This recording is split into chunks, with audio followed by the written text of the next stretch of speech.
Lah pada era sekarang saya melihat ada banyak ketidakkonsistenan kepengurusan PBNU sekarang.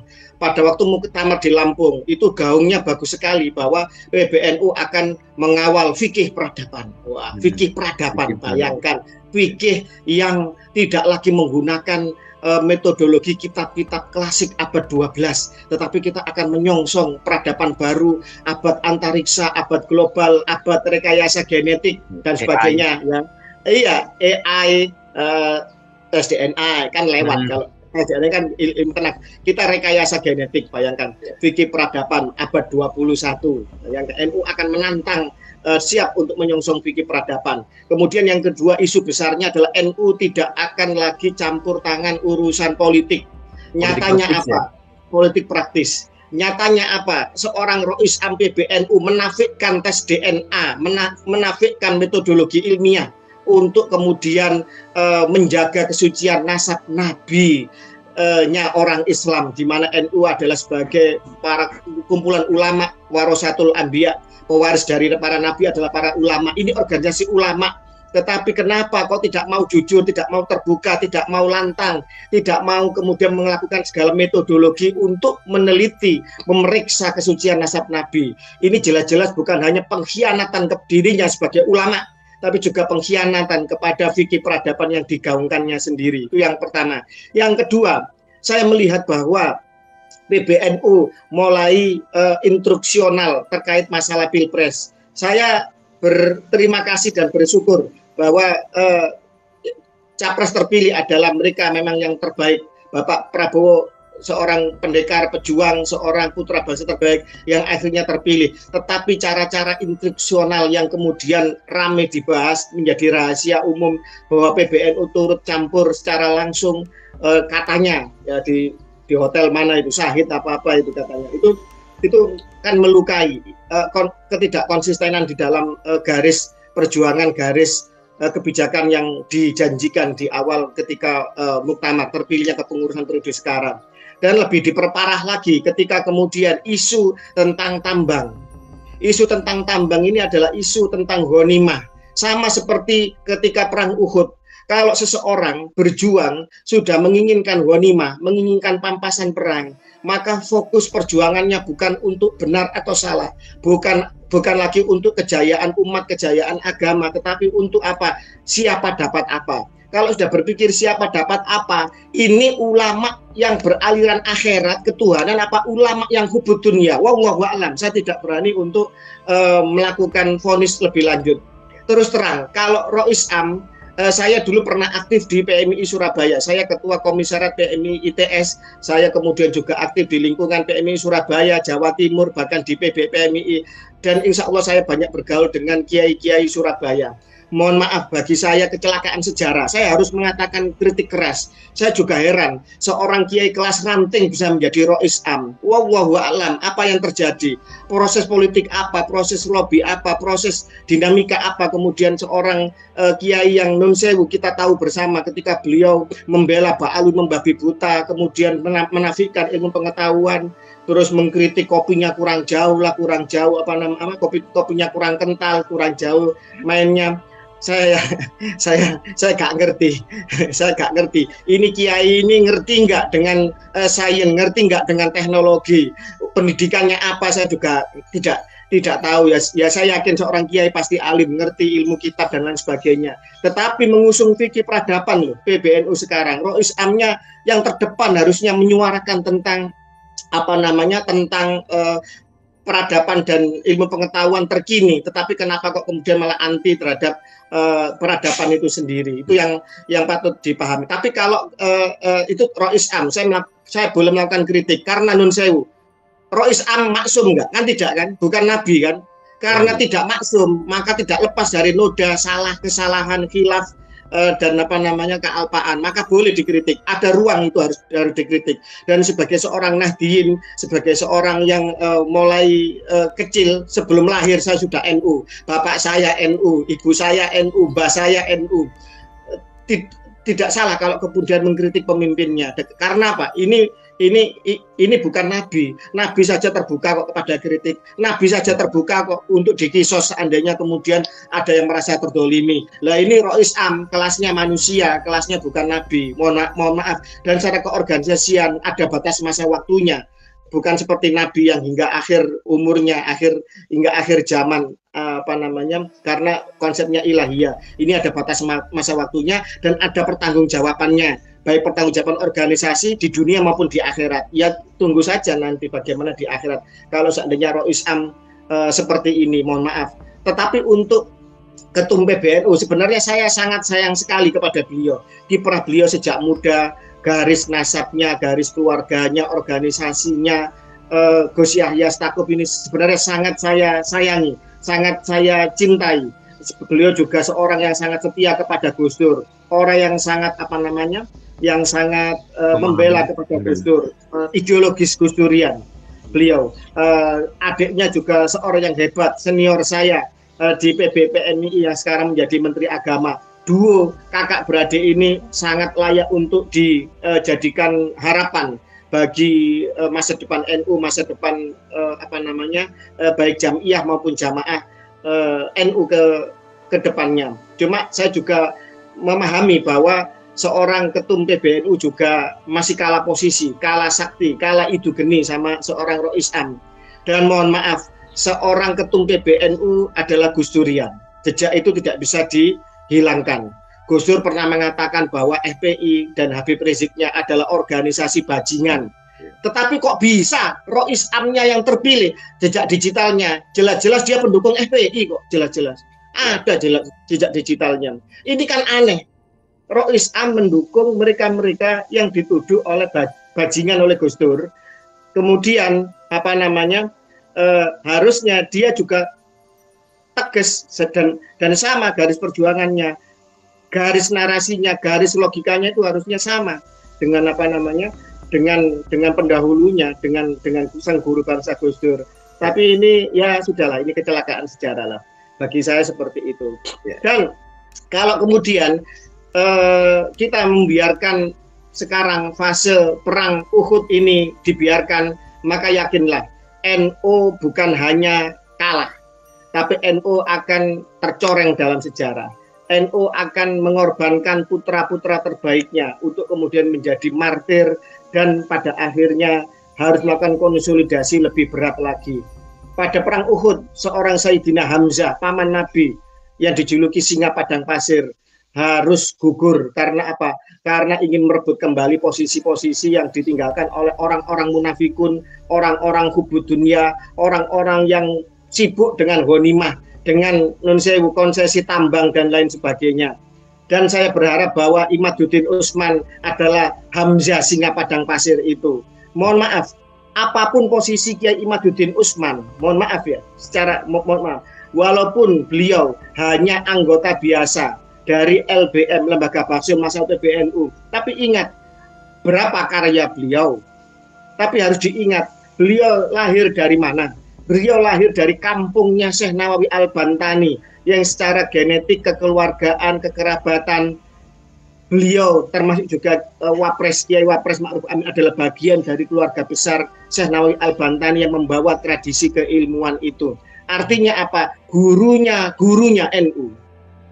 Ketika kemudian beliau yang dulu pernah terpukau dengan kelantangannya FPI dan kemudian setelah beliau sadar, beliau memahami bahwa FPI salah, FPI di Banten pada saat itu memang membela orang kecil ya pada saat itu ya, namanya orang berjuang mencari simpati awal-awalnya ya memang begitulah ya nggak kaget.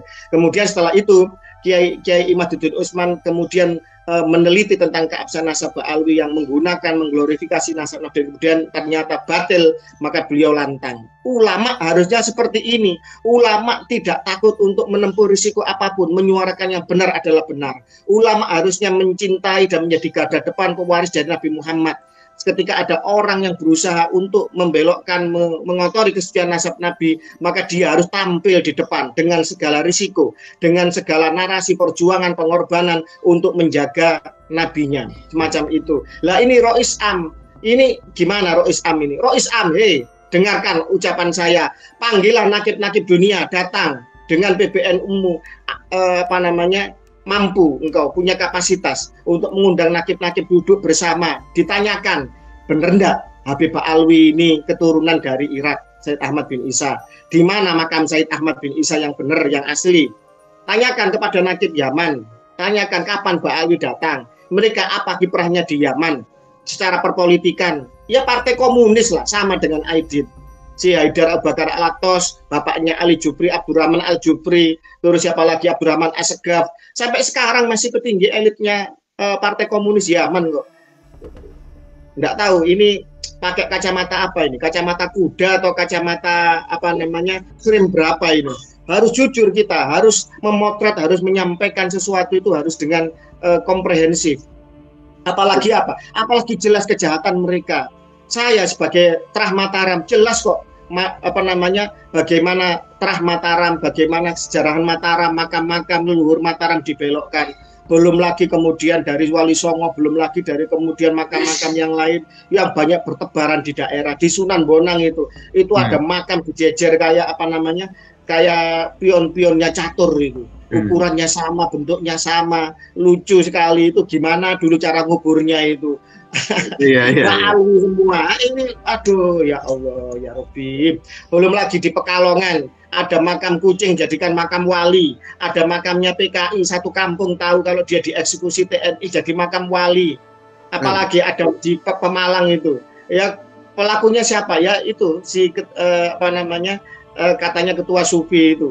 Ada makamnya orang suami istri kesambar petir tengah sawah, angon bebek orang yang beternak bebek yang dulu keliling itu loh, di kesambar petir suami istri meninggal jadi makam wali. Dan ini kalau kemudian masih dibela, masih kemudian istilahnya disanjung-sanjung, kalau level elitnya ulamanya masih seperti itu, pemikirannya masih inlander, bagaimana dengan umatnya? Kalau kemudian kita sekarang ini tidak berani bernarasi tegas, kita abu-abu, bagaimana anak cucu kita? Beda urusan. Habib yang alim, oke, siapapun bisa alim kalau dia mau belajar.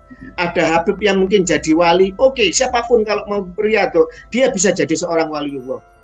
Ada Habib yang baik, akhlakul karimah, oke, nggak ada masalah. Siapapun kalau mau menjaga hawa nafsunya, dia bisa jadi orang yang berakhlak indah. Tetapi urusan nasab berbeda. Nggak ada urusannya bahwa Habib itu wali, Habib itu kemudian berakhlak, ada yang baik, kemudian ada Habib yang alim. Beda urusan. Ini urusan nasab, urusan biologis, urusan genetik. Maka pengujiannya, maka kemudian penelitiannya itu juga harus dengan genetik, dengan ilmu sejarah, dengan ilmu nasab, dengan ilmu biologis semacam itu. Jangan dibenturkan dulu kiai ini, nun sewu, dijejer 1000 kiai, ya.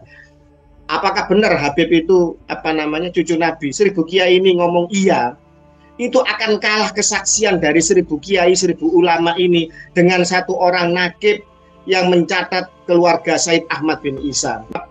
Terkait mengenai masalah di PAW atau dipecat atau bahasa apalah kepada Kiai Imaduddin Utsman, kepada saudara saya itu, saya mengucapkan selamat dan apresiasi yang setinggi-tingginya kepada beliau pribadi. Karena apa? Dengan beliau telah di PAW begini, maka beban itu menjadi lepas, bahwa ada hal-hal yang kemudian secara keorganisasian yang selama ini beliau selalu mencoba untuk mengerem, untuk mencoba untuk mematuhi pakem-pakem organisasi. Sekarang beliau bisa bergerak secara lebih leluasa dan betul-betul menjadi kiai barisan rakyat, bukan lagi kiai yang nun sewu, yang konon katanya kalau di PB itu barisan elit.